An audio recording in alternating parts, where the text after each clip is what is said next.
네, 강연회는 근데 지역사회에서 굉장히 유명한 강연회로 자리매김했을 뿐만 아니라 우리 좀 더 지적인 또 예술적인 그런 것을 함께 나눌 수 있는 그런 자리가 되는 것 같습니다. 오늘은 특히 부활절을 앞두고 앞에 부활절 계란도 준비되어 있는 것 같은데 부활절 앞두고 바로 그 전날 토요일입니다. 굉장히 의미 있는 날입니다. 선생님 강의하시는 걸 보면 제5복음서라든가 그 전에 지난번에도 신화의 세계에 보면 최소한 한 몇백 년 이상 몇천 년을 왔다 갔다 하고 있습니다. 지금 한 2000여 년 전에 그리스도께서 십자가에 못 박히시고 이제 부활절 여명을 앞두고 이제 부활하실 것을 준비하고 있는 그런 시점이 되겠습니다. 또 한 700여 년 전에 그 단테가 그 베아트릭스의 요청으로 그 로마의 시인 스승 베르길리우스의 그 인도를 받아서 지옥에서 연옥에서 천국으로 이렇게 여정을 떠나 있는 그런 지금 시점입니다. 또 여러분 아시다시피 그 파우스트 박사가 서재에서 여러 가지 고민을 하다가 모든 학문을 다 해도 해결책이 나오지 않고 드디어 만난 정명과도 입 한 번 뻥끗 잘 하지 못한 자신을 자학하면서 독배를 들고 마셔야 되는 그 시점입니다. 물론 그 다음 부활절 종소리와 찬양소리 듣고는 독배를 내놓고 마음으로 나가게 된다만 그 이후에 이제 몸이 전개되게 되죠. 오늘 선생님께서 특별히 또 제목을 단테의 몸으로 이렇게 정해주셨습니다. 선생님 강연 우리 듣고 나서 더 많은 이야기 할 수 있도록 하겠습니다. 박수로 맞이해 주시기 바랍니다.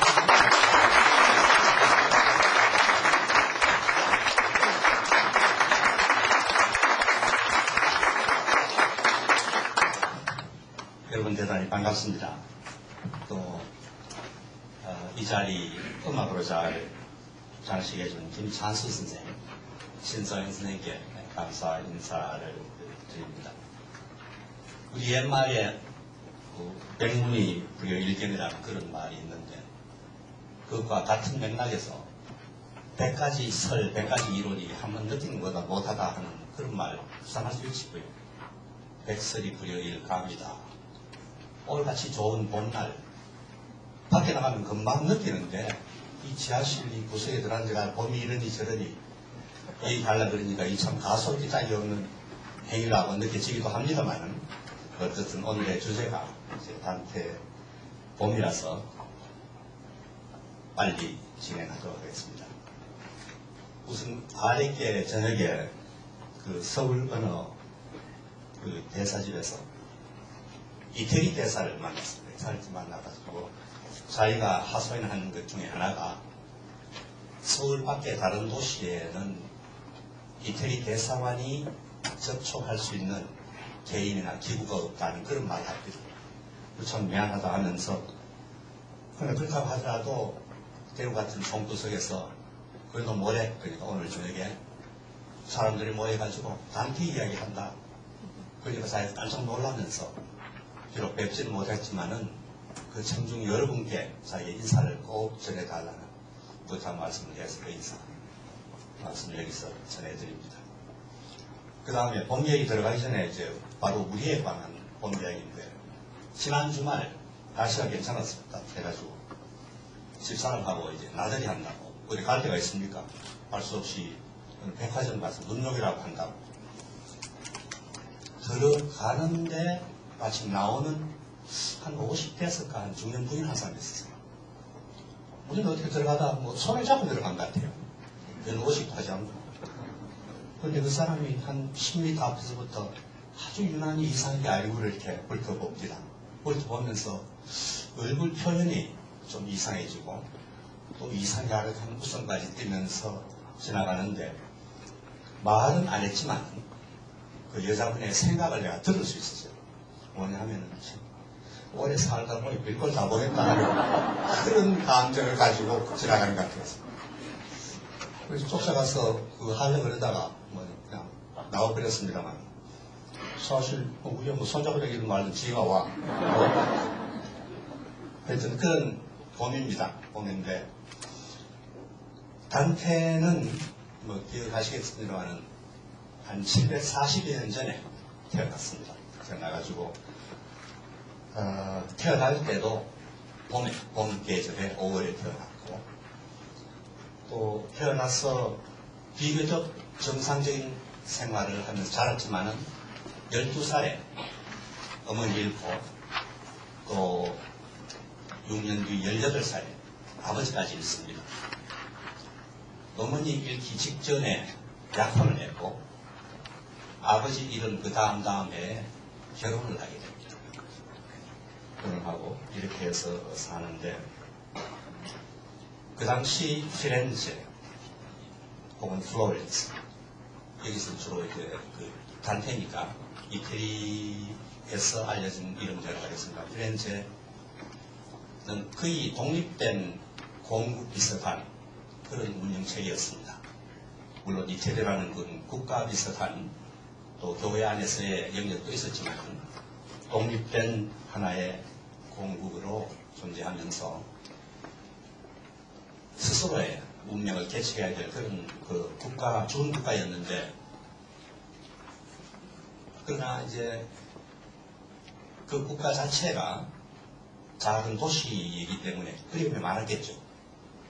그래도 그 국가를 재생시켜 보려고 옛날에 로마 제국의 권위를 다시 재생시켜 보려고 단테가 정치에 개입하게 됩니다.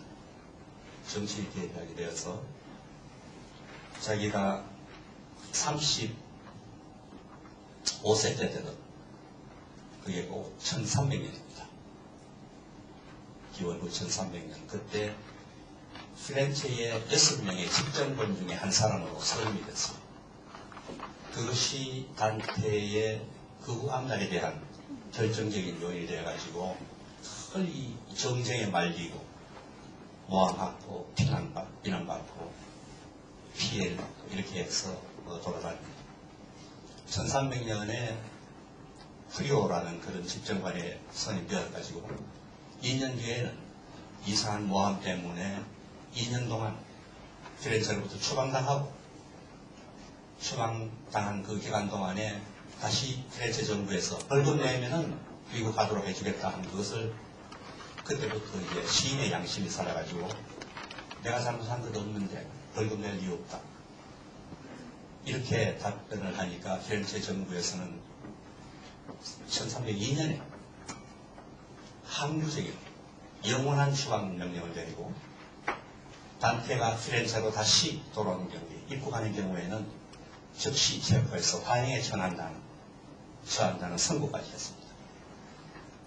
1302년에 하고 11년에 하고 15년에 하고 반복되게 하고, 그 덕분으로 1302년부터 죽을 때까지 21년, 19년, 20년 동안 단테는 유배 생활을 했습니다.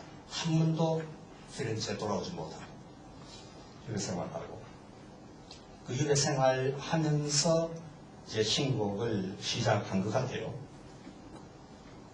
신곡을 시작해가지고 죽기 직전에 거의 다 완성했다고 이제 보는 것이 학자들의 견해인데, 죽기는 물론 고향에서 못 죽고 라벤나라는 도시,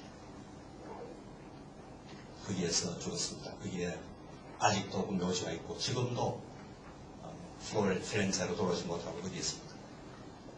지난 세기 때 영국의 시인 바이런이 단테 무덤에 가서 단순히 조일한 것이 아니고 그 자리에서 앉아서 울었다는 그 이야기는 유명한 이야기입니다.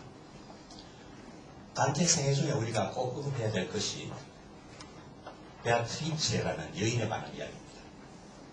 9살 때 처음 만났고 9년 후 18살 때 두 번째 만나고 그것이 끝입니다.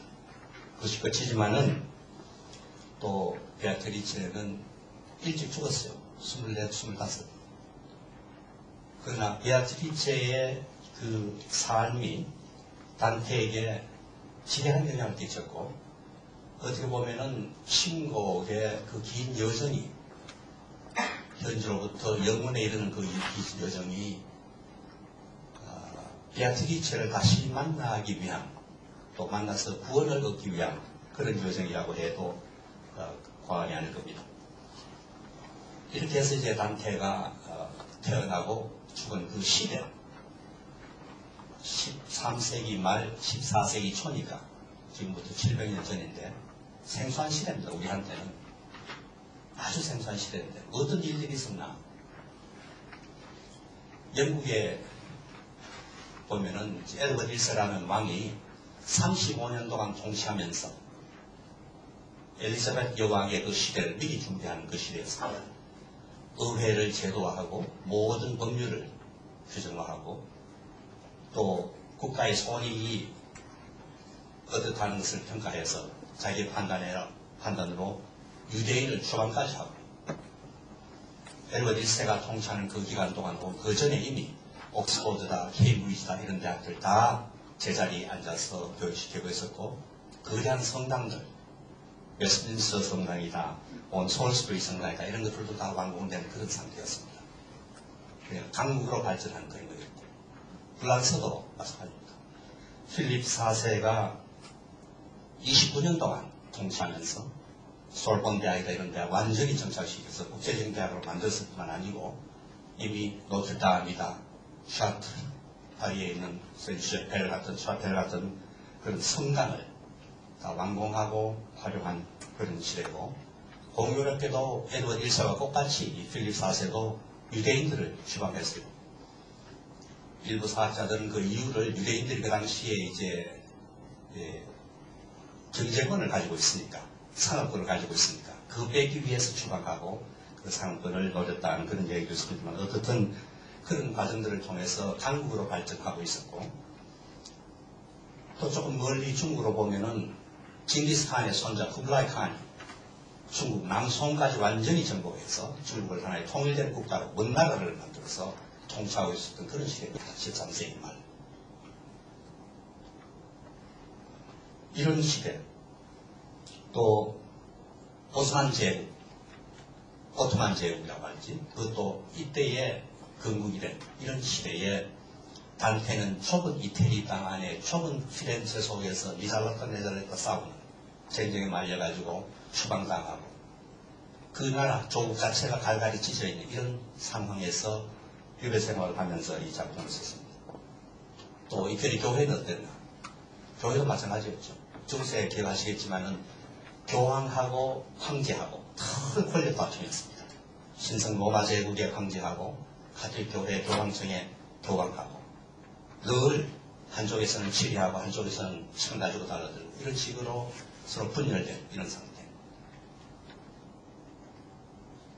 이런 시대에 단테가 볼 때는 이것은 이태리를 위해서나 피렌체를 위해서도 옳은 방법이 아니다 하고 어떻게 해서든지 제국을 다시 성립해야 되겠다. 신성 로마 제국 8세기 9세기 때 샬레메인 칼 대제가 건국한 그 신성 로마 제국을 다시 재생시켜서 질서와 발전의 토대를 삼고 평화를 유지해야 되겠다. 그때 있었던 그 팍스 로마나를 다시 또 재방해야 되겠다는 그런 신념을 가지고 살았습니다. 그런 시대였어요. 그럼 우리는 어떻게 했나? 한국은 어떻게 했나? 조금 전에 쿠블라이 칸이 얘기했지만은 1236년 정도에 몽고군이 압록강전되고 한 1년 반 이후에는 경주까지 내려와서 황룡사 다 불태워버린 그런 시대였습니다. 그때부터 왕이다, 공주다, 왕비다, 시도 때도 없이 원나라 들락날락하면서 살려주십사 했고 그때에 생성된 소위 사대 사상이 어떻게 보면 지금까지 내려오고 있습니다. 조금 힘들면 어디 중국 가서 빌고 조금 힘들면 미국 가서 빌고 하는 이런 사상. 그 뿌리가 거기에 있고 또 그 당시 이룩한 중국의 통일은 지금까지 유지됩니다. 원이다, 명이다, 천이다 거치면서 이런 시대에 단테가 살았다고 하겠습니다. 단테 하게 되면은 어느 누구나 다 친곡이다. 원래 단테가 작품을 쓸 때는 그냥 코메디아라 했습니다. 코메디아, 희곡이다. 희곡. 그러나 후에 좀 늦게 태어난 보카치오, 데카메론 쓴 보카치오가 신이라는 디비나라는 용어를 쓰기 시작했고 1555년 판에 단테가 죽은 지 한 200~300년 후에 비로소 처음으로 디비나 코메디아, 디비나라는 명칭이 코메디아라는 책 제목에 붙기 시작해가지고 오늘에 이르고 있습니다. 그 주제는 뭐 너무나 잘 알려진 대로 인간 영혼의 속죄와 구원의 여정입니다.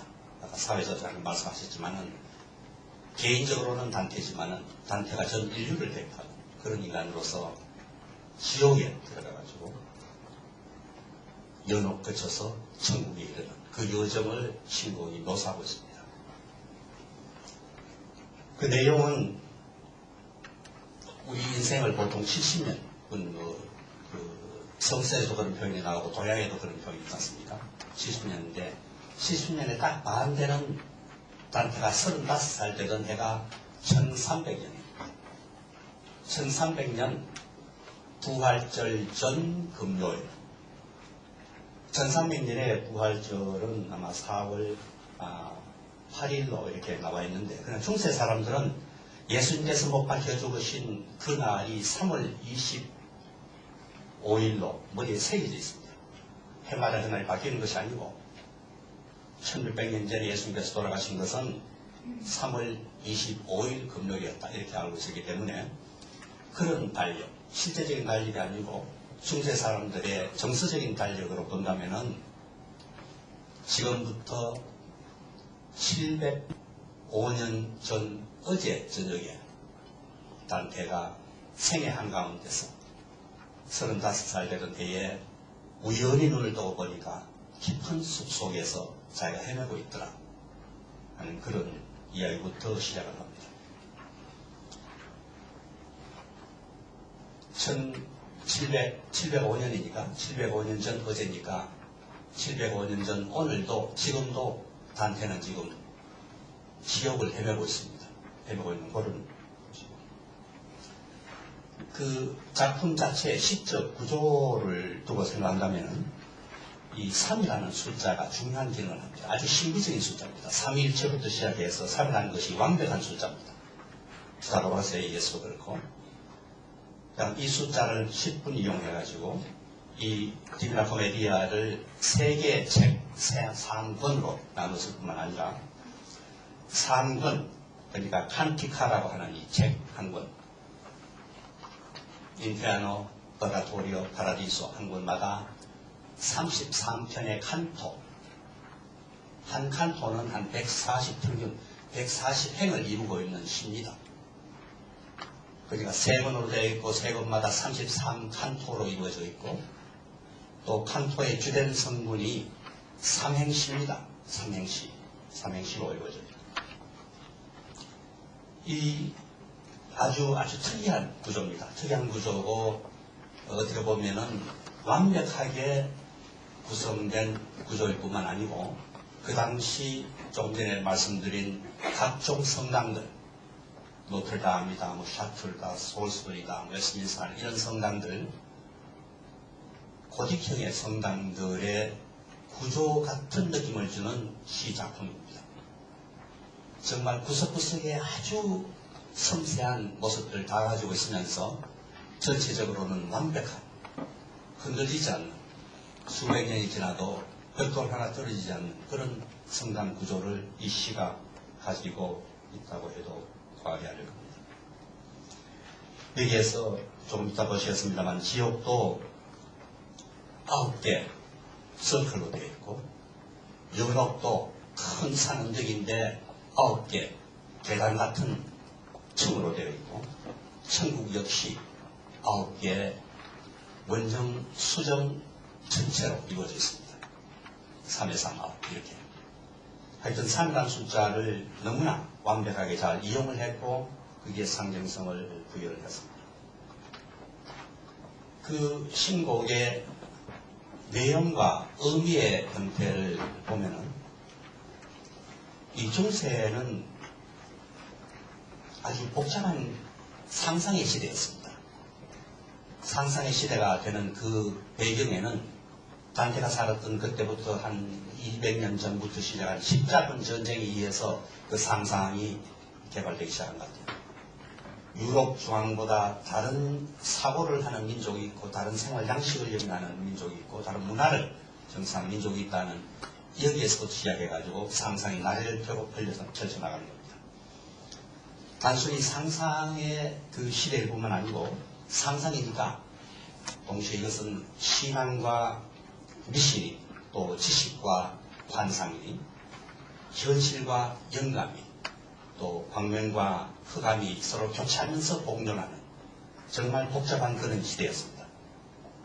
이런 시대였기 때문에 여기에서는 당연히 다양한 의미를 생산해냅니다. 더 설명드릴 것 없이 간단하게 말씀드린다면 한 개의 단어라든지 한 개의 사물도 거기서 끝나는 것이 아니고 그게 다양한 의미가 부여됩니다. 단테도 여기에 대해서 언급을 합니다만 한 예를 들자면 예루살렘이라는 이런 단어, 예루살렘이 예루살렘이죠. 하는데 예루살렘이 가지는 뜻을 여러 가지로, 네 가지로 이렇게 분류한 그런 것이 중세 사고고 단테의 생각. 첫째는 아주 문자적인 의미입니다. 어디 가면 예루살렘이라는 도시가 있고 인구 몇 명이 어떻게 살고 있다. 이 아주 현실적이고 실제적인 문자적인 예루살렘이 있고, 그 다음에는 우이라고 할지 알레고리컬, 용어를 잘 몰라서 사전 뒤져봤더니만은 풍류라는 용어도 쓰고 우이라는 용어도 썼더니만 알레고리라는 그런 뜻에서 본다면 이것은 다른 의미로 영원한 도시입니다. 예루살렘은 영원한 도시. 그 다음 세 번째로 좀 도의적이고 도덕적인 시각에서 예루살렘은 썩지 않는 영혼이라는 뜻으로 예루살렘이 있고, 마지막 궁극적으로 또 신비적으로 네 번째 본다면 예루살렘은 예루살렘 내 복된 집입니다. 이러한 의미의 생산을 중세 때 개발해냈고 이것을 우리가 아직까지 쓰고 있습니다. 이 시에서, 이 신곡에서 단테가 가장 강조하는 그 심상 중에 하나가 뭐냐면 출애굽입니다. 이스라엘 백성이 애굽을 떠나서 나오는 이 장면을 몇 번 강조를 하고 이것을 의미 부여해서 설명을 합니다.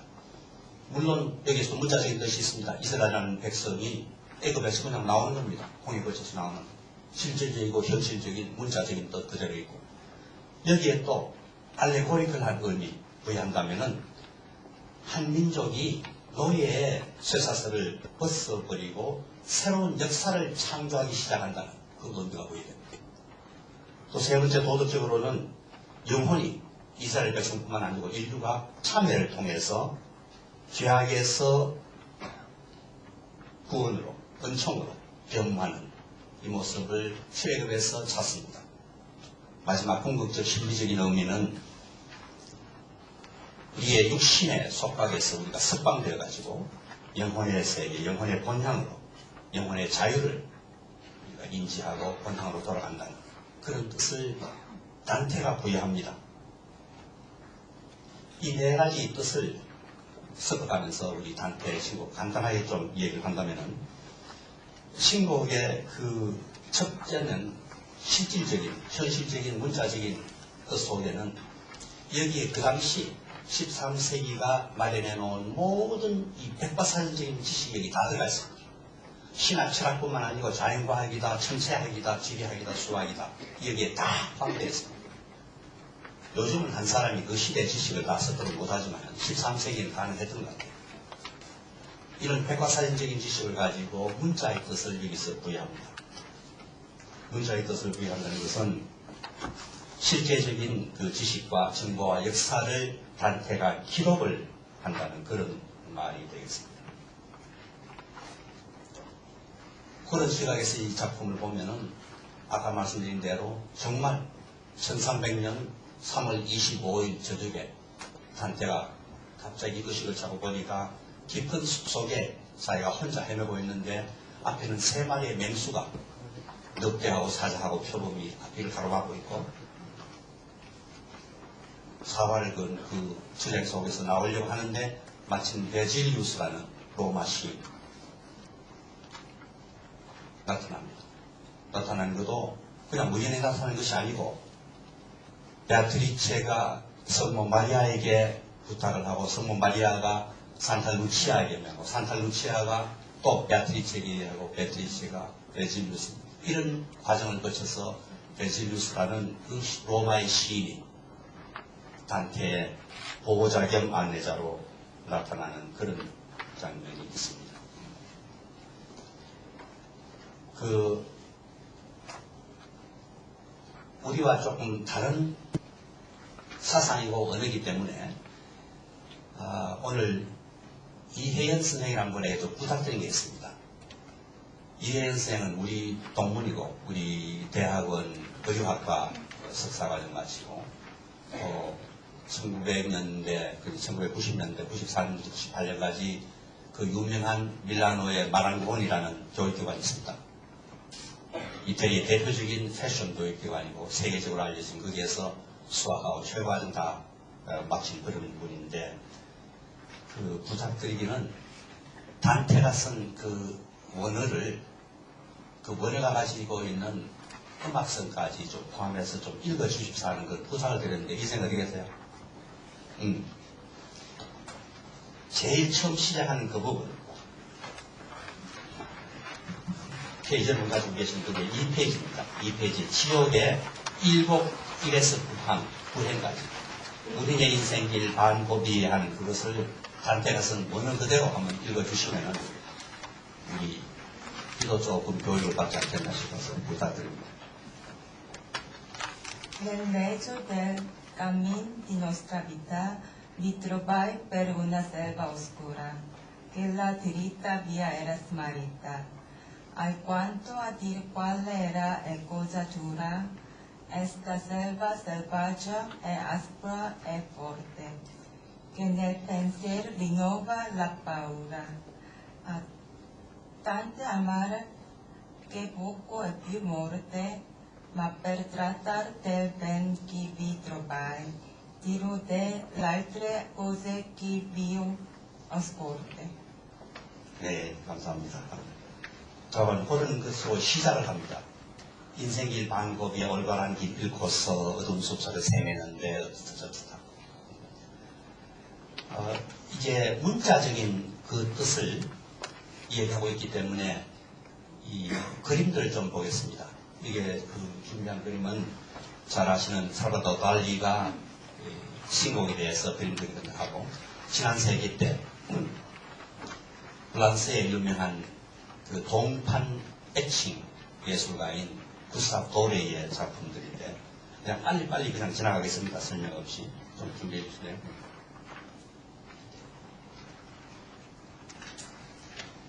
좀 볼 수 있겠어요?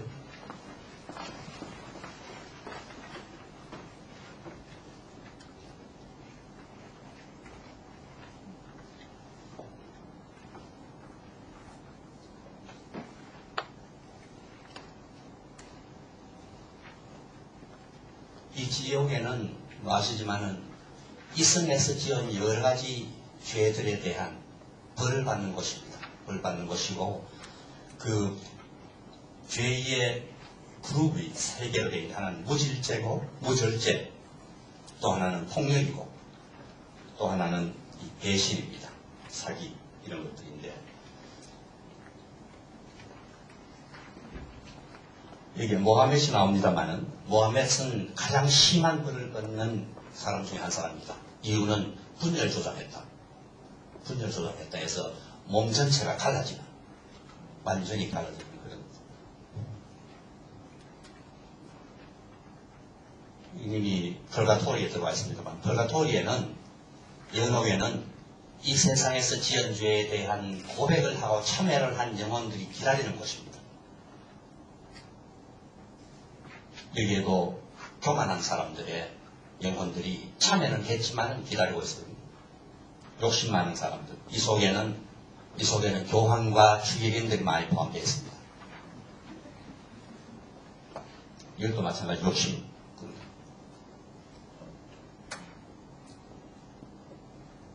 단테도 펄가토리에서 참회를 합니다.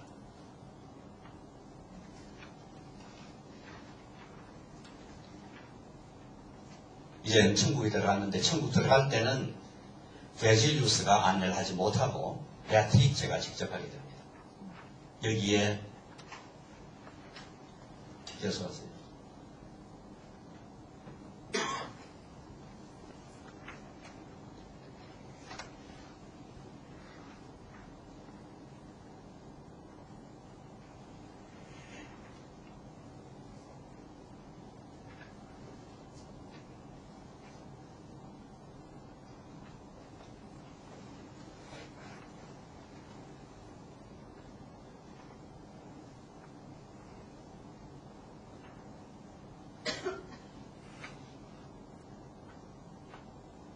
마지막 장면은 성 버나르 클레오가 성모 마리아에게 단테를 구원해달라는 기도를 드리는 그 장면. 이제는 구삽 노래로 넘어가겠습니다.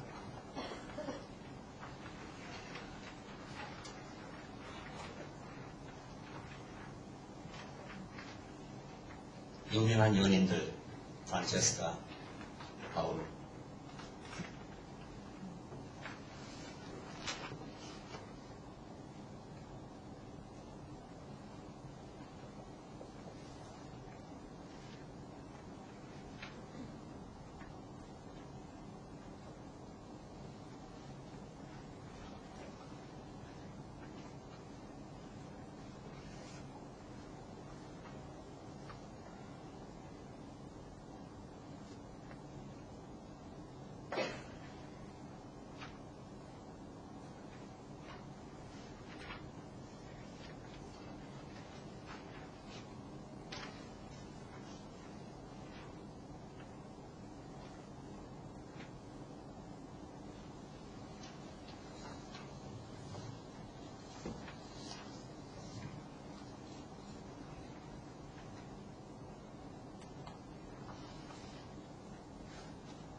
특히 이런 그림들, 달리도 달리지만은 도예의 그림은 설명이 필요 없는 그 자체가 신곡을 그대로 잘 표현했다고 할 수 있을 겁니다. 한 가지만 언급하고 싶은 것은 이 중세가 상상의 시대이기도 했지만은 특히 단테가 지옥에서 특별한 관심을 가지고 처리한 부분이 사기입니다. 사기. 중세는 사기의 시대, 상상의 시대라고 할 수도 있겠지만 그 상상과 연결되는 게 또 사기거든요. 지적인 상상이든 물리적인 사기인데 사기 아주 다양하게 그 사기가 성행했습니다. 십자군 전쟁 때문에 십자군들이 왔다 갔다 하면서 성행했던 사기 제품 중에 하나가 예를 들어서 성모 마리아의 모유당 이런 병에 엄청난 가격으로 팝니다. 성 베드로의 새끼손가락 마지막 뼈다 스테판의 십자가에 못 박힌 스테판의 피 일부다. 이런 형식으로 사기가 성행하고 예수님이 쓰신 편지다. 또 마리아가 마리아 막달레나가 누구에게 보낸 선물이다. 이런 유형의 사기부터 시작해가지고 더 큰 사기는 결국은 이제 도둑이고 제일 크게 단테가 처리했던 것이 배신입니다. 배신. 사기의 최악의 상태를 배신이라고 생각하고 그 배신을 어디에 처했냐면 지옥의 제일 아래, 제일 후 구덩이 속에. 다른 지옥은 좀 물인데 마지막 구덩이는 얼음입니다. 얼음에 사탄이 앉아있고 사탄의 입은 3개가 있는데 그 3개의 입에 배신자 한 사람씩 물고 있습니다. 가로주다, 시자를 배반한 브루투스, 동시에 시자를 배반한 카시우스. 이 3사람이 지옥의 제일 끝부분에서 마귀의 입속에 들어가고 고통을 당하고 있는 그 장면으로 지옥의 편은 끝이 납니다. 다음에 다시 돌아오겠습니다마는 예수님 배반한 유다 가로주다나 시자 배반한 브루투스를 같은 차원에서 처리했습니다. 그 말은 단테 마음속에는 교회나 제국이나 동등한 하나님의 도구라 그런 생각입니다. 그 기구, 그 도구, 그 체제를 배신한 2사람 혹은 3사람 그 지옥의 가장 험한 곳에 처해놓은 그 단테의 생각을 우리는 이해할 수 있을 것 같기도 합니다. 이 시간 관계상 좀 빼겠습니다만은 지옥 상곡의 그 유명한 일행에서 9행 3페이지 있습니다만 나를 거쳐서 고통스러운 마을로 가고 나를 거쳐서 영원한 고통으로 가면 하는 그런 지옥의 문에 걸려져 있는 그 현판 그것도 있으니까 한번 전만대로 보시면 되겠죠. 이렇게 해서 이제 연옥을 거쳐서 연옥에서는 단테도 비틀자에게 고백을 하고 거쳐가지고 마지막에 이제 천국으로 들어가는데 천국은 투명한 수정체 전체로 구성이 되어 있는 거기에 어떤 사람들이 있나? 예, 근데 네 번째 전체에는 13세기를 장식했던 교회의 철학자들, 신학자들, 알베투스 망구스, 토마스 아퀴나스 이런 사람들이 그 천국에 있습니다. 또 제5천체에는 신앙의 기사들, 칼데제, 샬레메 혹은 여호수아 6천체에는 정의의 수호자라고 하는 다윗하고 콘스탄틴 대제 이런 사람들이 들어가 있습니다. 이건 순수한 빛의 세계고 다시 어떻게 표현할 수 없는 그런 그 세계인데 단테가 직면했던 문제는 자기는 보고 아는데 이것을 어떻게 묘사하랴 인간의 체험과 상상력을 초월하는 그 현실을 목격을 했는데 천국이라는 예컨대 이걸 인간의 제한된 언어로 어떻게 표현하겠냐. 이건 뭐 이태리어가 아니라 뭐라고 그걸 못합니다. 할 수 없는 것을 어떻게 하느냐 하는 그것을 단테는 하나의 해결책을 찾긴 찾습니다. 뭐 간단하게 좀 말씀드리겠습니다만은 6페이지에 여러분 그 잘 가지고 6페이지 보시면은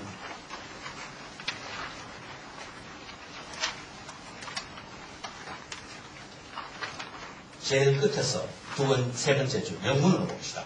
제일 끝에서 셋째 줄 10행, 11행, 12행 거기에 나와 있으면은 여기에는 마리아에게 기도하는 장면. 마리아를 칭해서 Thou art a noonday torch of charity. 그 다음 또 마지막 줄에 Living fountainhead of hope.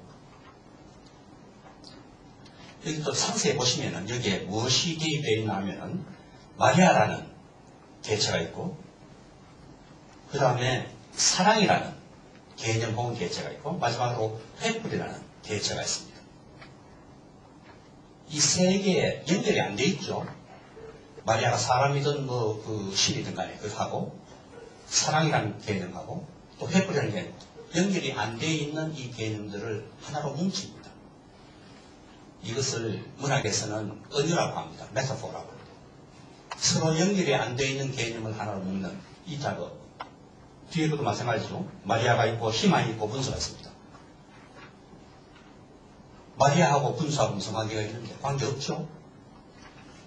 또 희망하고 분수하고 무슨 관계 없는데도 불구하고 이것을 문학적으로 연결시키는 이 은유의 작업을 하고 은유가 끝까지 논리적으로 끝까지 가면은 서로 상관없는 두 개의 개념을 합치는 것이 아니고 끝까지 가면 상반되는 개념을 합쳐버립니다.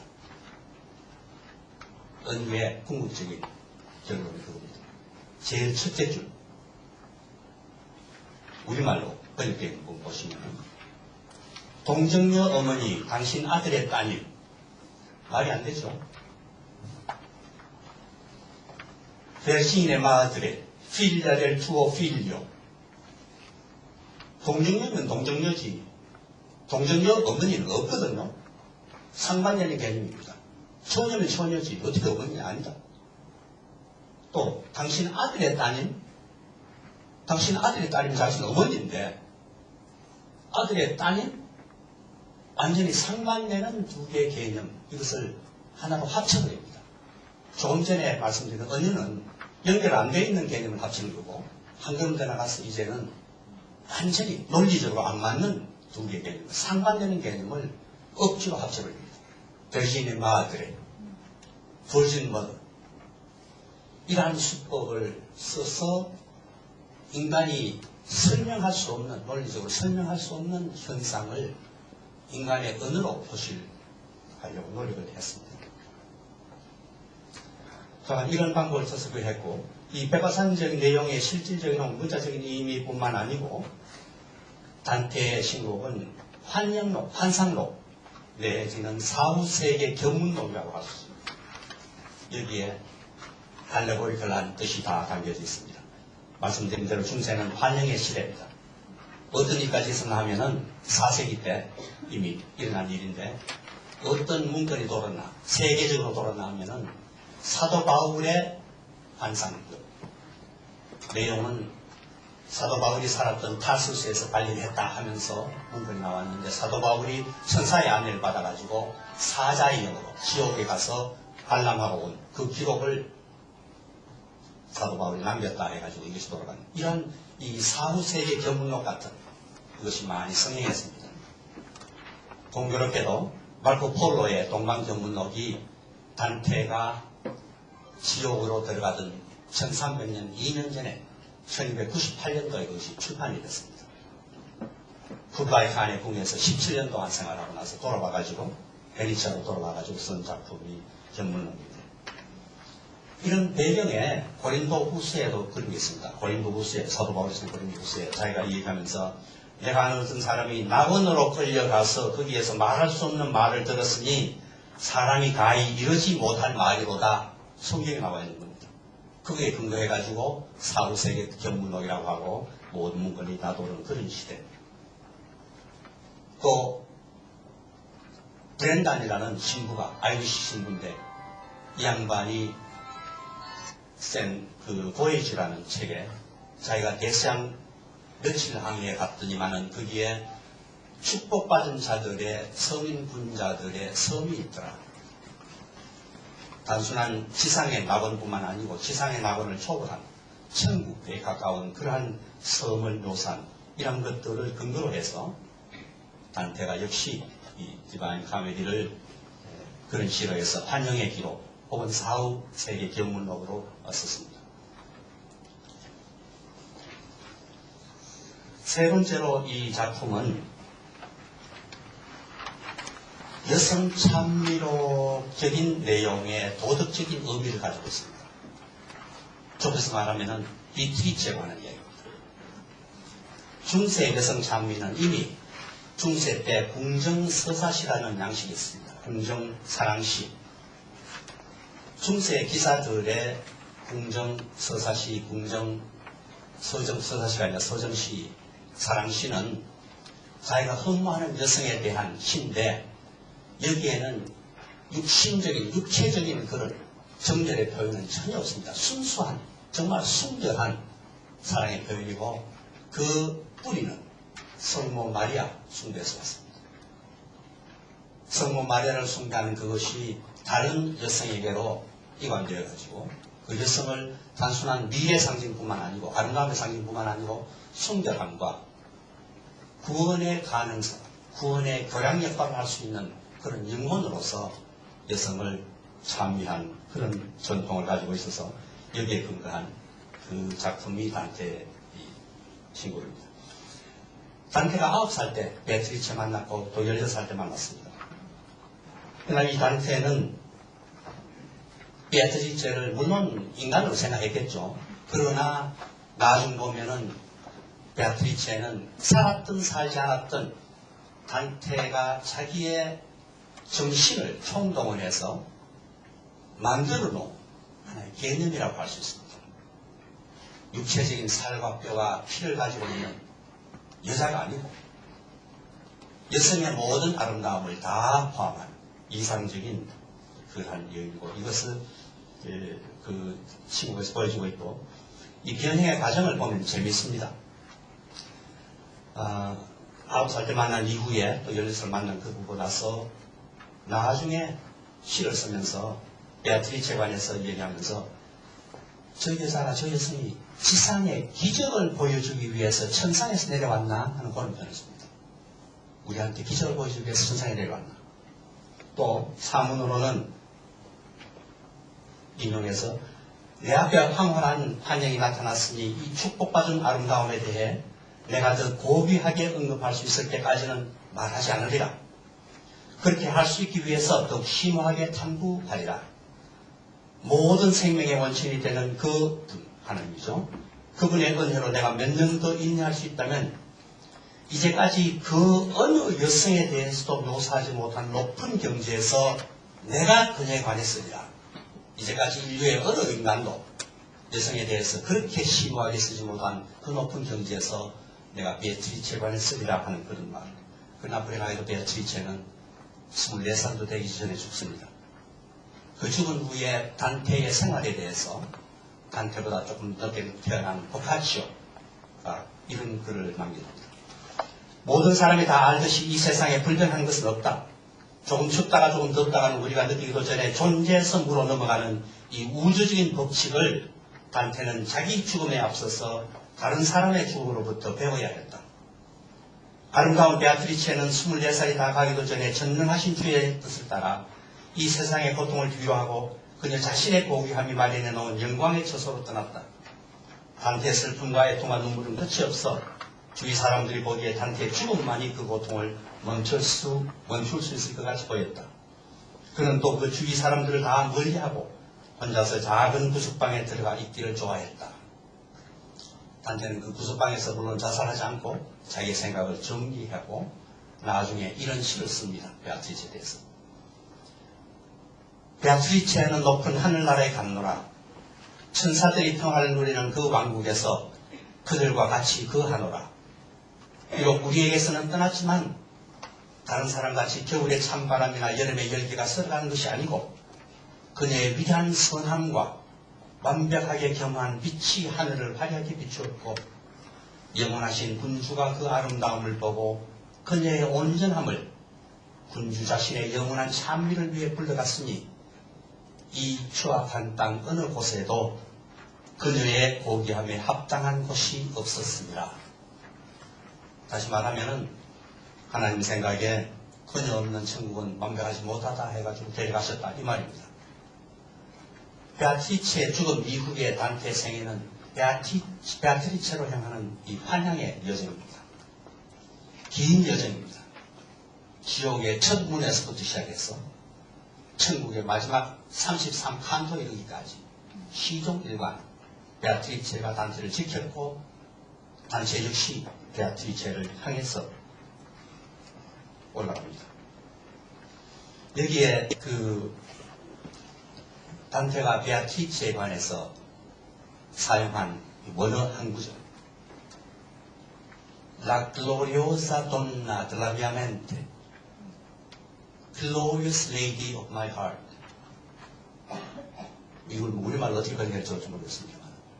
Glorious lady La gloriosa donna della mia mente E gloriosa donna가 아닙니다. 더 하나밖에 없는 유일한 내 마음에 뭐라 그러죠? 황홀한 여인? 이렇게 해서 표현하고 글을 따릅니다. 이것이 이제 세 번째 여성 참여론에 관한 이제 단테 신고고 네 번째로 보면은 이 단테 자신의 그 자서전적인 내용의 궁극적인 의미를 가지고 있습니다. 영혼의 자서전입니다. 이건 영혼의 자서전. 물론 단테가 창조물이니까 창조물로 가지고 있는 모든 죄 다 가지고 있고 또 20여 년에 가까운 유배 생활하면서 특유의 원함과 반항심, 경멸, 저주 다 있었겠죠. 이런 것을 다 베아트리체에게 틀어놓고 하나님 앞에 자비를 구하는 이 영혼의 자서전적인 의미가 있고 이것도 물론 모형이 있습니다. 성 오거스틴의 고백록 같은 것이 여기에 모형이 되어 있습니다. 뭐 또 얘기할 것도 있습니다만은 이미 시간이 다 되어서 봄 이야기는 뭐 하긴 하겠지만 좀 짧게 해야 되겠습니다. 이제 봄입니다. 이제 봄에도 이제 네 가지. 첫째, 고향의 봄. 피렌체라는 그 단어 자체가 도시 이름 자체가 꽃의 도시입니다. 꽃의 도시고 그 꽃의 도시, 봄의 도시에서 단테가 봄 5월에 태어났고 베아트리체와도 봄에 만났고 그러나 베아트리체는 일찍 죽어버렸고 베아트리체가 죽은 후에 10년 그 후에 단테가 봄에 화형 선고를 받습니다. 3월 초에 태어나기는 봄에 태어났지만은 마지막 장식은 하지 못했습니다. 봄이 돌아오지 않았습니다. 지금도 라베나에 단테가 묻혀 있습니다. 아직도 끝은 꽃을 피우지 못한 봄을 자기 고향에서 보내지 못하고 타도시에서 보내고 있는 것이 단테 첫 번째 고향의 봄이었고, 두 번째는 조국 피렌체의 봄입니다. 말씀드렸듯이 피렌체가 정말 제2 로마 제국의 중심이 되어가지고 제국을 형성하고 제국의 질서 속에서 온 세계 평화를 유지하려고 했던 그 꿈이 허망하게 깨어집니다. 한때는 헨리 7세라는 황제가 취임을 합니다. 1308년에. 단테는 이 헨리 7세가 자기가 바라던 이 세상의 구세주다. 교황과 황제가 이 세상의 일을 나눠 가지고 잘 다스릴 수 있는 구세주다라고 할 정도로 칭송을 하고 따랐는데, 물론 그 황제 역시 내분의 갈등, 여러 가지 그 상황 때문에 뜻도 이루지 못하고 1313년에 죽어버립니다. 조국 피렌체에 대한 꿈, 새로운 로마 제국을 형성해서 꽃을 피우려고 했던 그 단테의 꿈은 헨리 7세 주, 헨리 오브 룩셈부르크라고 알려져 있고, 아리고 이 죽음으로써 끝이 나 버립니다.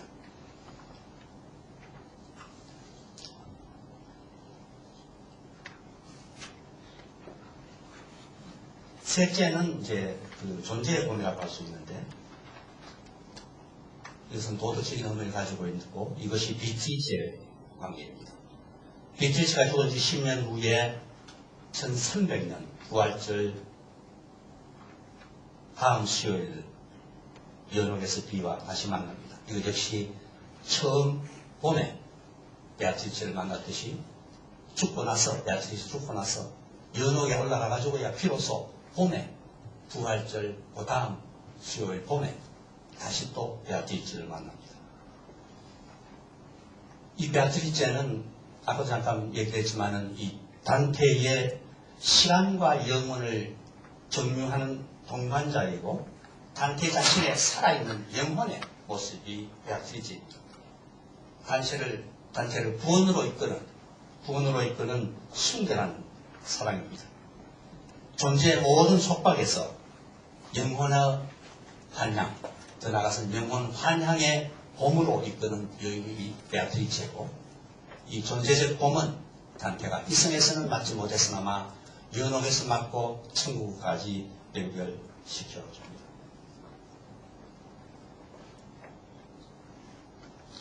단테가 연옥에서 만나고 나서 천국에 가서 이런 이야기를 합니다. 그녀를 보고, 베아트리체를 보고, 말씀드린 대로 부활절 다음 주 봄날에 마감하는 긴 여정 끝에 그녀 베아트리체를 따르는 내 노래의 연결은 끊인 적이 없었다. 처음 봄날 만날 그날부터 연옥에서 만나고 천국에 이르는 그때까지 베아트리체에 대한 내 생각, 내 노래에 연결된 고리는 끊긴 적이 없었다. 그 전 생애를 통해서 베아트리체가 그런 뭐 뜻에서 이제 존재의 봄은 베아트리체가 누렸습니다. 베아트리체가 누렸고, 이 현생 한 번 더 수고해 주실래요? 여기 가서 계시는 그 4페이지에 단테가 이러한 베아트리체에게 드리는 마지막이고 최고의 송가. O donna in cui la mia speranza vige, che soffristi per la mia salute, in inferno lasciar le tue vestite. Di tante cose quanti ho vedute, dal tuo podere e dalla tua bontate. Riconosco la grazia e la virtute, mi mai di servo tratta e libertate, per tutte quelle vie, per tutti i modi, che di ciò pare avei la potestate. La tua magnificenza in me custodi, sicché l'anima mia, che fatta e sana, piacente a te, dal corpo si disnodi. 네, 감사합니다. 마지막 세 줄. 그대의 너그러움을 내 안에 간직하시어 그대가 건강히 치유해진 나의 영혼이 그의 뜻에 따라 육체에서 풀려나게 하소서. 이 정신을 이어받아서 마지막에는 성 버나드가 성모 마리아에게 단테를 위해서 이제 기도하는 이 구원의 봄이 시작이 됩니다. 궁극적인 의미입니다. 중재자 성모 마리아의 은총과 자비를 통해서 이 속세세의 모든 육신과 죄의 노예 상태에서 석방되어 가지고 영원한 영광, 무한한 사랑 속으로 환영하고 태양과 별들을 움직이는 그 사랑, 제일 끝부분 보시죠. 제일 끝부분, 신곡의 제일 끝줄입니다. L'amor che muove il sole e l'altre stelle. 해와 다른 별들을 움직이는 그 사랑, 그 사랑이 나를 돌리고 나를 구원하고 있었다.